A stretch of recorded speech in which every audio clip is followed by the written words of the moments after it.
Ethan and Clara had always been the perfect match. From the moment they met, there was an undeniable connection, a bond that seemed to defy logic. Their wedding was a dream, an intimate ceremony held at a secluded country estate, surrounded by the beauty of nature and the warmth of family. Clara, with her radiant smile and gentle charm, was everything Ethan had ever wanted. They moved into a small, quaint home at the edge of a sleepy village, excited to begin their life together. At first, everything seemed perfect.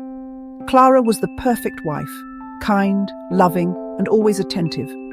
Their days were filled with laughter, quiet nights by the fire, and endless promises of a life they would spend together. But over time, Ethan began to notice things that didn't quite add up. It started with the whispers, soft, hushed voices that he couldn't quite place. He would hear them in the dead of night, low murmurs that seemed to come from within the walls of their home. But when he woke Clara, she would smile and reassure him that it was just the wind or the house settling. Yet the voices continued, persistent, as if something was watching him. Then there were the nights when Clara would disappear. Not for long, just an hour or so, but always in the middle of the night. Ethan would wake up to find the bed cold, the sheets tangled, and the moonlight streaming through the window, casting eerie shadows across the room. She would always return, breathless and flushed, as though she had been running or hiding from something. When he asked where she had gone, she would just smile and say, "Don't worry, my love. Just a walk in the night air." One evening, while Clara was out on one of her strange midnight excursions, Ethan decided to investigate.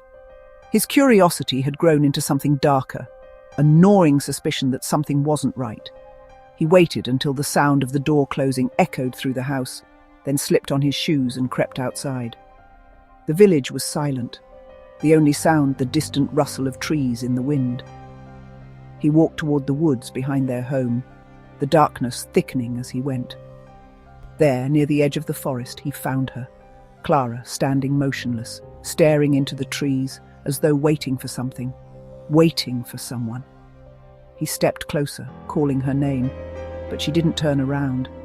Instead, she stood as still as a statue, her eyes wide and unblinking, her breath shallow and slow. That's when he saw it, a faint, glimmering shape moving just beyond the trees, like a shadow gliding through the darkness. Clara's body twitched, her head jerking sharply in Ethan's direction. In a voice that was not hers, cold and distant, she whispered, "You shouldn't have followed me." Ethan froze, his blood turning to ice. Clara's face, once warm and loving, had twisted into something unrecognizable. Her eyes wide with an unnatural emptiness, her lips curled in a smile that didn't belong to her. And then he saw it. The faint outline of a figure behind her just at the edge of the trees. A tall, hunched shape, its face hidden beneath a black hood, watching them. Ethan's heart pounded in his chest as the figure moved forward, its presence sending a wave of dread through him. Clara didn't move, but the figure did. It moved toward him, its long, bony fingers reaching out as though it were searching for something, someone. He turned to run, but before he could, Clara grabbed his wrist with a grip that was far too strong, too inhuman. Her fingers dug into his skin, and her voice, low and guttural, whispered in his ear, "It's too late. You shouldn't have seen." The world around him began to shift, the air growing colder, the trees around them distorting as if the very fabric of reality was unraveling. The figure stepped closer, revealing a face, if it could even be called that. It was a void, an empty space where eyes should be, only a hollow black abyss that seemed to suck in all light. The air around them grew thick, suffocating, as though the ground itself had turned to quicksand. Clara. Ethan gasped, trying to pull away, but her grip tightened, her nails digging into his flesh, drawing blood. "The veil has been lifted," Clara said, her voice now a haunting echo of something far older, far darker. "And now you'll see the truth." In that instant, Ethan's mind shattered. The ground beneath them cracked open, and the figure reached out, its hand passing through Clara's body as though she were nothing more than a puppet. The shadow enveloped her, swallowing her whole, her scream distorted, torn from her lips as her body twisted and writhed in the grip of the darkness. Ethan tried to scream, but no sound came. He could only watch as the woman he loved was consumed, her body unraveling, torn apart by the force that had been hiding within her all along. The truth was too much to bear. The horrifying secret that Clara had been hiding from him since the day they met. She wasn't just his wife. She was something else, something ancient, something cursed.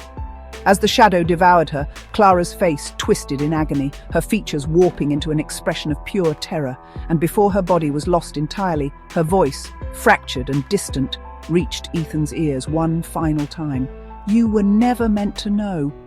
Ethan staggered backward, his mind reeling, but there was nowhere to run. The shadow, now fully engulfing the woman he once loved, turned its gaze toward him. Empty, hollow eyes locking onto his soul. The world around him blurred, the edges of reality fraying like torn fabric.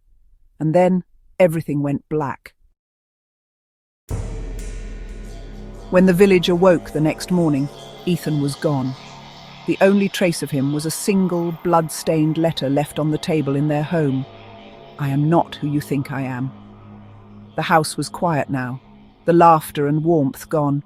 And somewhere, deep within the earth, a dark secret was buried, waiting for the next soul to uncover it. Subscribe to Terror Tales, like and share our channel. Thank you for watching.